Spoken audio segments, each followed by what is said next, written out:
To the Rangers. Hello and welcome to the Rangers Review briefing ahead of the game, Rangers versus Dundee United at Ibrox. Joshua Barry is there. He is in the press room in the bowels of the stadium right now. You'll probably see various journalists going about their business behind him as we chat.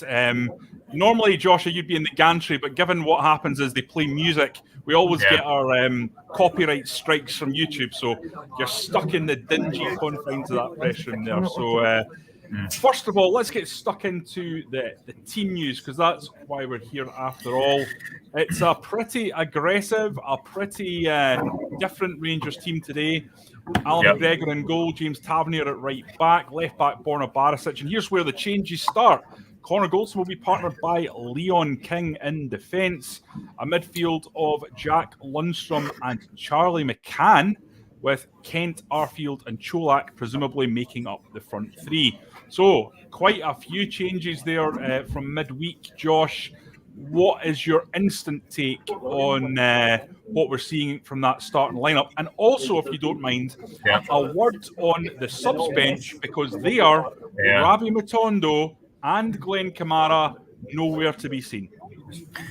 It's a team one of these teams that gives more questions than answers, Johnny. I think the fact that if you showed people this team, what are we on? 17th of September. If you showed people this team in July, they'd have thought, is there an injury crisis? What's happened? And it's a result of a number of maybe signings not settling or not being in the squad for whatever reason at this point in the season, that you've got players like McCann and King in there who I think everyone wants to see, maybe not in that team, because even with those young players in there, you've got still a midfield that on the surface lacks goals. This team could go and win 4-0 today and shove this back all down our throat. And a number of players, as you say, Matondo not even on the bench, Tillman, who seemed to start so well, his Ibrox career so well, on the bench again, not included for a game that a few weeks ago we'd have all thought he'd have been one of the first names on the team sheet for. More questions than answers, Johnny. As you say, no Kamara, no Matondo. Obviously, seek clarity on that after the game. But it's also a bold team from Giovanni Van Bronckhorst, because how would you put it? He's maybe putting players in there. This maybe isn't his starting strongest 11 he could have picked talent-wise, but for whatever reason he's picked it. Yeah, when I said aggressive team, I meant aggressive from a point of view of quite a dominant decision-making process, putting in players that we just wouldn't have expected. I don't think any of us would have thought Leon King and Charlie McCann would have started, although I think Derek has been sort of calling for it in these morning videos. Let's have a chat about that defence and what that says about Ben Davies, Josh.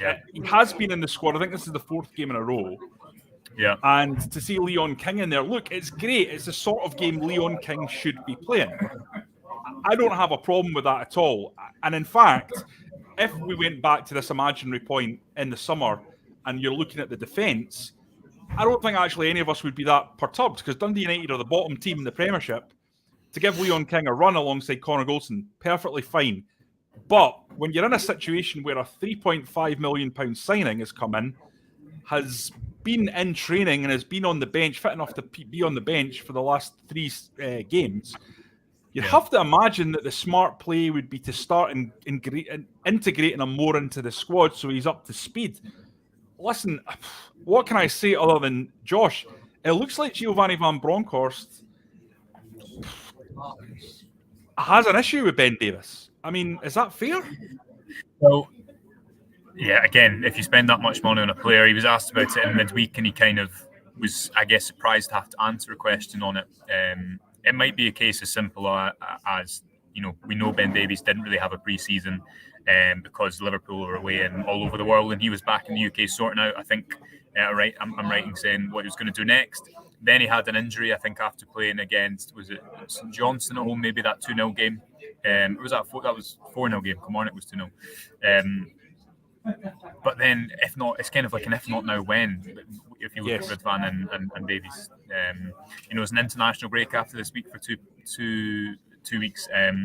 Maybe that is the case, that they want more time in the training ground. But I struggle to believe that when you spend that much money on players, they can't play in a game where there is such kind of radical changes to the team in a starting 11. As I said at the top of this, not people, if any, would have called a couple of months ago.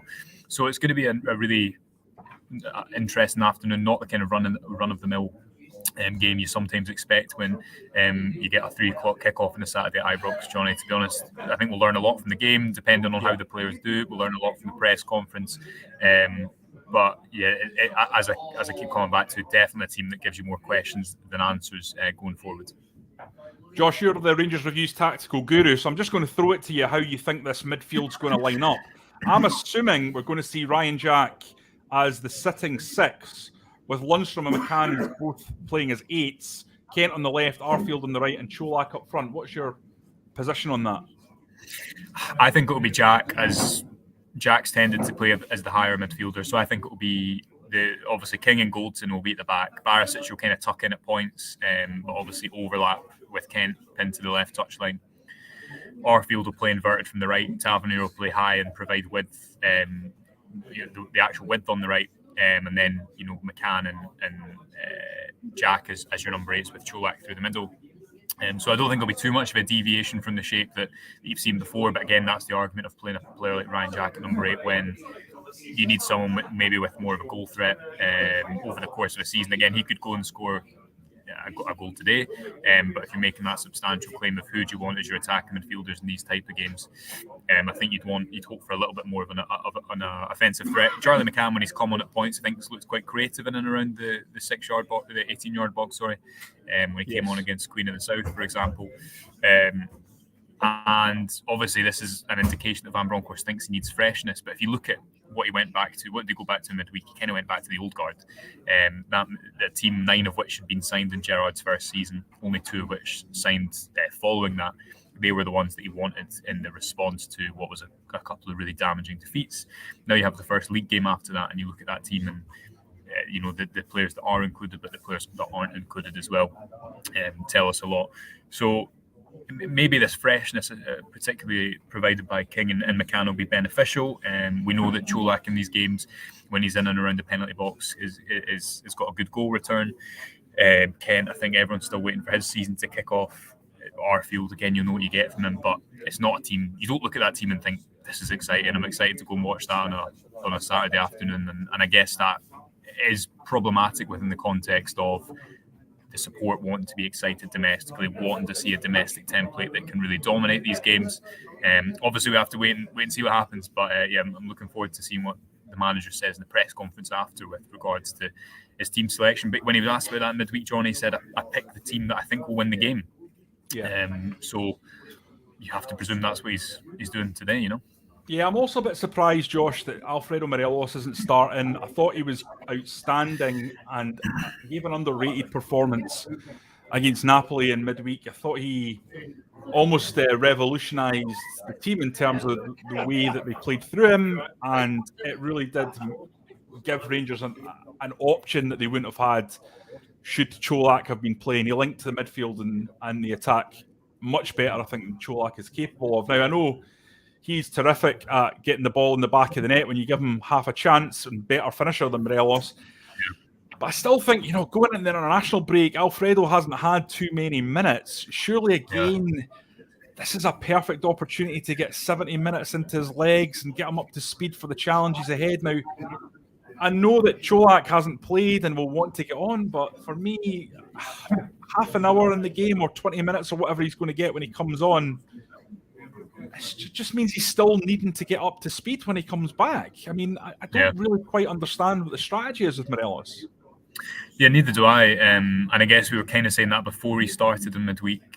You presume it's maybe a case of him not playing much before Wednesday, the manager not wanting to overload him too quickly. But I think he'd be capable of starting 2 games in quick succession after building up his fitness for a couple of months all told, maybe a month after the PSV omission. I think Čolak in these games is effective. We've seen that so far. I think it's 7 goals he's got already for Rangers. I think 4 in the league. It might be 5. And obviously shouldn't be as much of a task you'd presume in getting the ball forward and trying to break the opposition pressure. I think Dundee United were good at that last season under Tam Courts. I've not watched much of them this season, but obviously the results tell you that they've not been great. Was it 9 goals against Celtic, 7 against AZ. could be a completely different game today. What we know about Van Bronckhorst is he always seems to tailor something of his approach to the opposition. Borna Barisic said that in the mix zone midweek. We always adapt. We always do little things. As I say, I think it'll be that kind of rough domestic template that we've seen so far, with Tavernier wide on the right, Kent wide on the left, kind of a number of bodies in behind Cholak trying to get the ball forward quickly. We might see Lundstrom. I think at points you've seen him be quite offensive from that number 6 role, particularly at home against St Johnstone. And hopefully it's a team that does just provide a bit of freshness and something different. But again, it comes back to that excitement point. It comes back to what we said on Wednesday. That's great if that's going to get you a result against Napoli, but what's the long-term vision? What's the long-term vision for this team? How do you buy in and think, yes, in April, this is going to be here? And if you've got players that, they'll be discussed on Wednesday, or this team that probably isn't the team going forwards, you'd imagine, and then players like Davies and Yilmaz and Matondo who've been brought into the summer aren't involved, there's, I think, fair reason to ask those questions, because they're no closer today to getting into the team and making an impact because they're not playing, and they've been brought into the club to play and make an impact in the areas that Rangers felt in the summer they needed to address. Yeah, no, that's absolutely fair enough. Got a number of comments here. I think it's fair to say there's a few people that aren't that happy with the lineup, Josh. There's people there that, although they think like Stuart Grant, McCann and King is brilliant, there are a number of others who are really echoing your comments regarding a lack of clear strategy. I'm just looking for them now. Positive vibes saying we should play a front three in the league with Morelos on the right, Cholak middle, and Sakala Matondo on the left. Kent in better form. I can understand that. That's got goals in it, that front three, doesn't it? But Alfredo Morelos, we've talked about this before. I'm not sure he really does fit into that kind of system. Kemar Roof's a much better option there, if I'm being honest. And listen, maybe I'm a little bit surprised, Josh, to be honest, that Roof hasn't started to see some squad time, not making the bench at this point. I think he's back in training, isn't he? So I don't know if he's back in. I think the last update we got, I can't remember if it was individual training or team training. So that's maybe one for after the international break. But again, there's a player who you can't count on in April will have this team, and Kemar Roof will be in this form, because you don't know because of his injury records. As you're saying, the comments say, I think this is the big point. What is the short to medium term future? What is the strongest team? Who starts on the right? And if it changes so quickly, it may be interesting to even see what the how many changes have been made after 6 games. I was noticing on Sky Sports last night that Aston Villa of Gerrard had made the most number of changes to starting 11 after 6 or 7 games. There's been a lot of changes so far within Europe in the league as well, from Van Bronckhorst's point of view. Tavernier hasn't looked. We know he had that injury against Ajax. I still think he looked a little bit off the pace. Maybe that's harsh. Maybe he's just playing against a good team in midweek. But he's obviously fit enough to play, or close enough to fit enough to play again. Just intriguing. I think a big thing today, Johnny, is if this team go out and they set a good tempo and they get an early goal, then it will be fine, and we can come on and the discussion, I think, is still important about what is the short to long term future of the starting 11. But at least there's a positive result to come back to. Rangers haven't scored in three games at the moment. They've conceded 11 goals, 3 defeats. Nothing other than a convincing win, I think, is appropriate today, and that needs to include a good tempo, but also goals. Yeah, got another comment coming in here. I think it's interesting from Pigeon Strangler. I hope that's just an online name and not a mantra for your life, mate. Don't be going out and wringing the necks of any pigeons. Don't think that's a good thing to be getting up to. But I'm sure. Look, even the avatars tells its own story, doesn't it? He says, if we drop anything today, people will be sacked afterwards, because domestically our league season will be over. A big day for Ross Wilson and GVB. That's certainly true. Another comment from the same guy says, GVB seems to be sending out a clear message. These are not his players. We need a new director of football who can bring in reinforcements and refresh this squad. Certainly, this narrative about Ross Wilson and the summer recruitment isn't going to go away anytime soon, Josh, until the team starts performing better, and certainly I would say even more than that, until some of these summer signings start showing their worth Pete Lawrence coming in to say, I'm annoyed with Rabbi Matondo. The wee guy has ability and he isn't using it. Questionable mentality in the lad. Now, listen, I think, Pete, what we should say is we don't know that Rabbi Matondo has been left out because of that. It may be that he's got another knock. That certainly happened before. There was a lot of conjecture ahead of, I think, the Ajax game. I might be wrong. Rabbi Matondo wasn't in the squad. It was one of the games. It was Old Firm, I think. Yeah, it was the Celtic game. And the truth was, he'd picked up a knock and he wasn't available. So that might be the case again. It might be having a wee reoccurrence of something. And we don't know about Glenn Kamara either. These will be questions I'm certain will be asked in the press conference after the game, because Matondo and Kamara, that's a fair bit of cash in terms of their transfer value that's been left out. And certainly something to be probed there, I think, by the attending media, because that's something I think the fans will want answers to. Just in terms of the bench, Joshua, do you see a lot of opportunities to change the game? Should Giovanni Van Bronckhorst need to in there? I think that's quite an attractive level of quality if you're looking at Tillman, Sakala, Morelos, Ridvan in there as well. You know, players who can come on and add a creative spark, not to mention your Scott Wright, Stephen Davies. There is a lot of options in there, isn't there?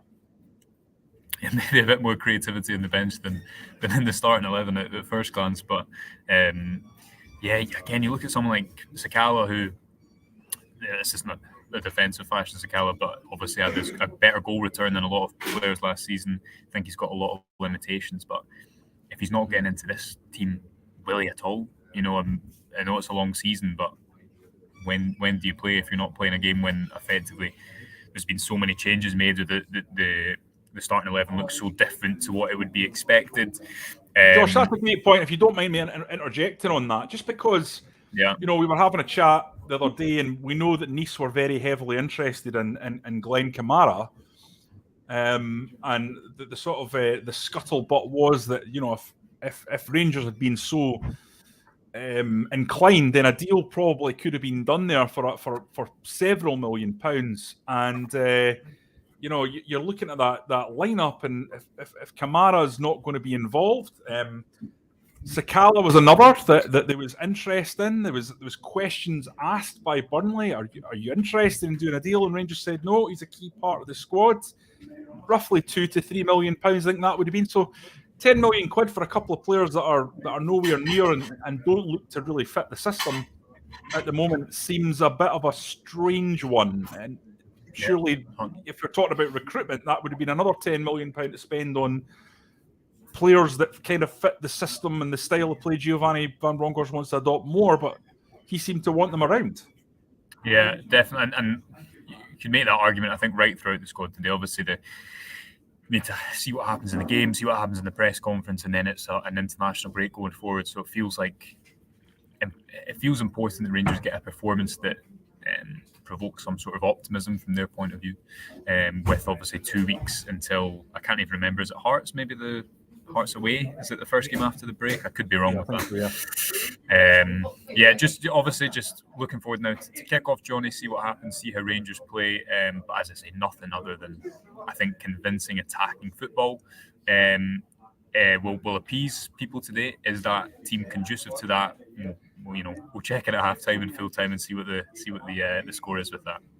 Yeah, absolutely. Right, we're going to call it a day. We're going to wrap it up here. Lots of you joining us. Thanks very much for getting in touch. Everyone who sent a message, obviously, these are always much appreciated. I would also suggest, guys, we've got a phenomenal offer on right at this moment. If you're not a subscriber to the Rangers Review website, this is how we fund our ability to send Joshua all over Europe, to send them to all the games, and to produce these daily videos. So if you like what we do, please go into the Rangers Review and support us. It's only £1 for 2 months at the moment. After that, a paltry £2.99 to get all our tactical analysis and all our interviews and comment pieces and absolutely everything you do. Every bit of Rangers Review news goes out with a real attention to detail on what we're producing. So please support us there. It's only £1. I'll put the link to subscribe in the comments there. And if you want to support us, That is very much appreciated. There's also other ways you can do that, guys. You don't necessarily have to pay to join the website. You can subscribe on YouTube. Hit that subscribe button right now. That's also a big help, and it doesn't cost you a penny. We also have a newsletter goes out every day with an opinion piece. You can find that at www.rangersreview.co.uk/email bulletins. Sign up there. You will get a free piece every day to your inbox at 4 p.m., which will be all about the club you love. Right, guys, we're going to call it a day there. Enough of my sales pitch. We will get back to what we're doing, and hopefully when we discuss this game at the end of today, we will be talking about a superb Rangers performance and a comfortable win. Joshua doesn't look particularly confident, I'm not going to lie. I'm pretty confident, to be honest, but we'll see how it goes and get back to you.